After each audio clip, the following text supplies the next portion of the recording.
మన దేశంలో 1 litre water బాటిల్ని 20 రూపాయలకు అమ్మినా ఎవరు మాట్లాడరు. అలాగే 50 గ్రాముల ఆలుగడ్డతో చేసిన చిప్స్ ప్యాకెట్ 30 రూపాయలు పెట్టినా ఎవరూ అడగరు. 1 కిలో టమాటాలతో చేసిన సాస్ బాటిల్ 100 రూపాయలు పెట్టినా కూడా ఎవరూ అడగరు. డాక్టర్స్ని ఒక్కసారి కలవడానికి 500 రూపాయల ఎంట్రీ ఫీజు పెట్టినా ఎవరూ అడగరు. ప్రైవేట్ స్కూల్స్, కాలేజెస్ లక్షల్లో ఫీజులు వసూలు చేసినా కూడా ఎలాంటి కంగారు కనిపించదు. కానీ కూరగాయల రేట్లు కాస్త పెరిగితే మాత్రం వెంటనే అందరూ అరుస్తారు.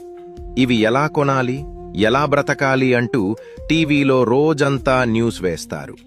కానీ ఒక బిజినెస్ మ్యాన్ ఇల్లీగల్గా ఎంత లాభం వేసుకున్నా, ఎన్ని కడుపులు కొట్టినా ఎవరూ పట్టించుకోరు. అంటే రైతు తప్ప ఈ దేశంలో ఎవరైనా ఎంతైనా సంపాదించుకోవచ్చు అన్నమాట. రైతుల కష్టం, వారి శ్రమ మీకు నిజంగా విలువైతే ఈ వీడియోని తప్పకుండా ఒకసారి షేర్ చెయ్యండి.